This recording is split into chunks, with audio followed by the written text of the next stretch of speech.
नमस्कार। आज हम बीए पार्ट फर्स्ट राजनीति विज्ञान के सेकंड पेपर प्रतिनिधि भारतीय राजनीतिक विचारक के सेकंड अध्याय कौटिल्य के राज सत्ता पर नियंत्रण संबंधी विचारों का अध्ययन करेंगे। इससे पूर्व की वीडियो व्याख्यान में हमने राज्य की उत्पत्ति, राजपद संबंधी विचार और राजा के कर्तव्यों संबंधी कौटिल्य के चिंतन का अध्ययन किया। राजा की सत्ता पर नियंत्रणों की व्यवस्था कर मनु ने अपने सामाजिक समझौता सिद्धांत को हॉब्स से दूर कर लिया है। उसने राजतंत्र व्यवस्था का समर्थन तो किया है, उसके अनुसार राजतंत्र शासन व्यवस्था सर्वश्रेष्ठ शासन व्यवस्था है, लेकिन इसके साथ ही उसने राजा की सत्ता पर नियंत्रण संबंधी विचारों का प्रतिपादन कर राजा को वास्तव में जनहितैषी व्यक्तित्व बनाया है। राज सत्ता पर नियंत्रण, क्या कौटिल्य का राजा निरंकुश है अथवा उस पर कुछ नियंत्रण है? कौटिल्य राजतंत्र को ही शासन का एकमात्र स्वाभाविक और श्रेष्ठ प्रकार मानता है, किंतु ऐसा होने पर भी कौटिल्य का राजा निरंकुश नहीं है। उस पर अनेक प्रतिबंध हैं जिनके कारण वह मनमानी नहीं कर सकता। कौटिल्य ने राजा की सत्ता पर नीतिगत, संस्थागत और व्यवहारिक प्रतिबंध आरोपित किए हैं। ये प्रतिबंध निम्न प्रकार से हैं जो राजा को ईश्वरीय तत्वों से ओतप्रोत बनाए रखते हैं। पहला है अनुबंधवाद। अनुबंधवाद मीन्स समझौता। राजा की शक्ति पर प्रथम प्रतिबंध कॉन्ट्रैक्ट का है, अनुबंध का है। कौटिल्य के अनुसार मनुष्यों ने राजा की आज्ञाओं के पालन की जो प्रतिज्ञा की, उसके बदले में राजा ने अपने प्रजाजन के धन जन की रक्षा का वचन दिया था। इसका स्वाभाविक अर्थ यह है कि राजा के द्वारा प्रजा के धन जन को हानि पहुंचाने वाला कोई कार्य नहीं किया जा सकता।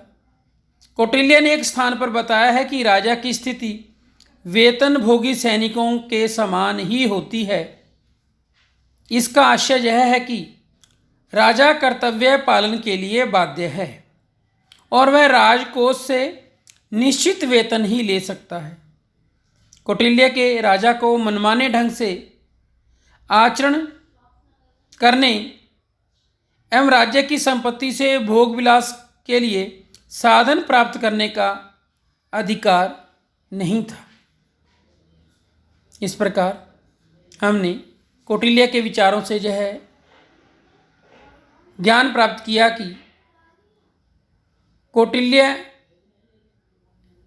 का राजा कॉन्ट्रैक्ट से बंधा हुआ है, वह समझौते का एक पक्ष है। नेक्स्ट, धार्मिक नियम, नीति व रीति रिवाज। राज्य की शक्ति पर एक बड़ा प्रतिबंध धार्मिक नियम, नीति व रीति रिवाजों का है। कौटिल्य ने शासक को परामर्श दिया है कि वह सभी परिस्थितियों में धर्म के अधीन रहकर कार्य करे। राजा के अधिकार धर्म, नैतिक नियमों और देश काल से जुड़े रीति रिवाजों से सीमित हैं। वह इनका पालन करने के लिए बाध्य है। तत्कालीन जीवन में धर्म और परलोक की भावना बहुत प्रबल होने के कारण नरक का भय राजा को मनमानी करने से रोकने का एक प्रभावी साधन था। उसके निजी नैतिक और धार्मिक भावना भी उसे निरंकुश बनने से रोकती थी। नेक्स्ट है मंत्री परिषद की सत्ता। कौटिल्य के अनुसार राज्य रूपी रथ के 2 चक्कर होते हैं। पहला चक्कर राजा, तो दूसरा चक्कर है मंत्री परिषद। राज्य रूपी रथ को चलाने के लिए दोनों चक्करों का आपस में मिलकर चलना बहुत आवश्यक है।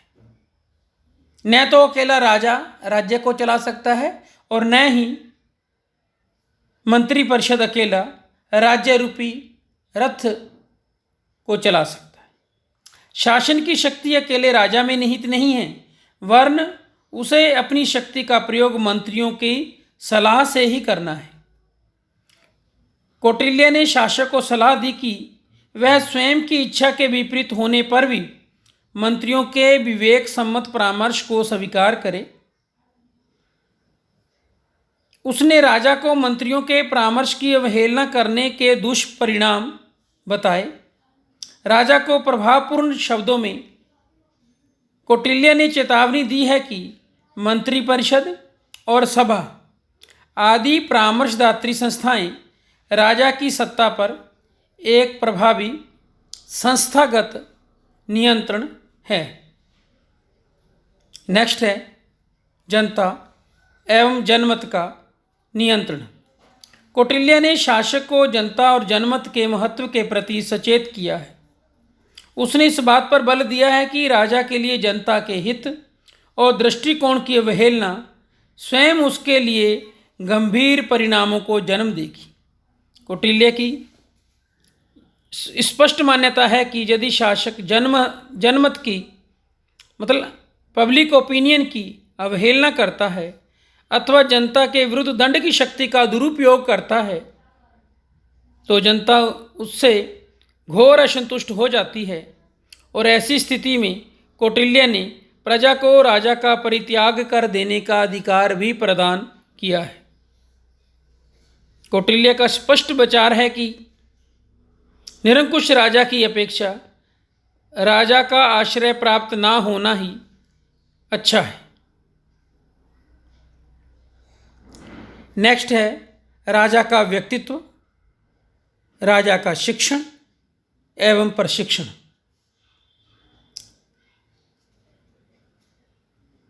अनुबंधवाद, धार्मिक नियम व रीति रिवाज, मंत्री परिषद की सत्ता, जनता व जनमत का नियंत्रण के अतिरिक्त राजा के लिए कौटिल्य ने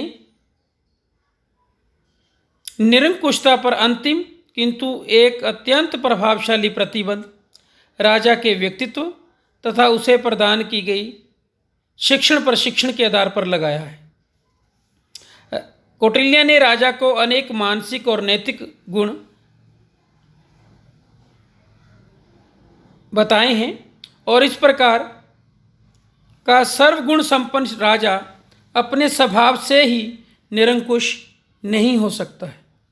इसके अलावा उसने राजा की शिक्षा पर बल देकर उस पर ऐसे संस्कार डालने चाहे हैं कि वह निरंकुशता का मार्ग न अपनाकर लोकहित के कार्यों में लगा रहे। वस्तुतः कौटिल्य ने राजतंत्र का समर्थन और इस व्यवस्था में राजा को पर्याप्त शक्तियां देने का कार्य प्रजाजन के हित को दृष्टि में रखकर ही किया है। श्री कृष्ण राव ने ठीक ही लिखा है, कौटिल्य का राजा अत्याचारी नहीं हो सकता, चाहे वह कुछ बातों में स्वेच्छाचारी रहे, क्योंकि वह धर्मशास्त्र और नीतिशास्त्र के सुस्थापित नियमों के अधीन रहता है। ऐसा ही सालेटोर ने भी लिखा है कि भारतीय जनता अत्याचारी राजाओं को सहन नहीं कर सकती थी। राजपद सर्वोच्च था, किंतु वह जनता से अलग नहीं था और न ही कोई बाहरी वस्तु थी। और वह जैसा चाहे जनता के प्रति व्यवहार करने के लिए भी स्वतंत्र ना था। इस प्रकार हमने प्रस्तुत वीडियो में राजा की राज सत्ता पर नियंत्रण के विभिन्न साधनों का अध्ययन किया, जिससे शासक के मनमाने आचरण पर लगाम लगाई जा सकती है। एक जगह पर कौटिल्य ने लिखा है कि राजा की स्थिति एक सैनिक अधिकारी की तरह ही है। वह निश्चित वेतन राजकोष से प्राप्त कर सकता है, अर्थात वह जनता के गाड़े पसीने की कमाई को अपने ऐश्वर्य पर खर्च नहीं कर सकता है। एक अन्यत्र स्थान पर भगवान दास केला लिखते हैं कि राजा का ताज ऐश्वर्य का ताज नहीं अपितु कांटों का ताज है।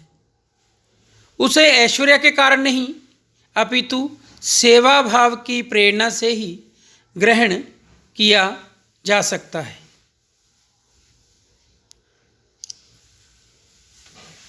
निष्कर्ष रूप में सालेटोर के शब्दों में यह बात कही जा सकती है कि वह अपना राज्य और जीवन खोए बिना यूनान के अत्याचारी राजाओं जैसा नहीं बन सकता, क्योंकि भारत में जनता ऐसे राज्य को सहन नहीं कर सकती थी।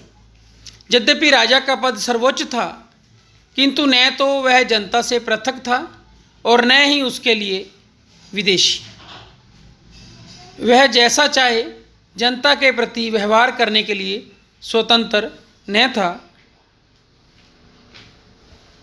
धन्यवाद।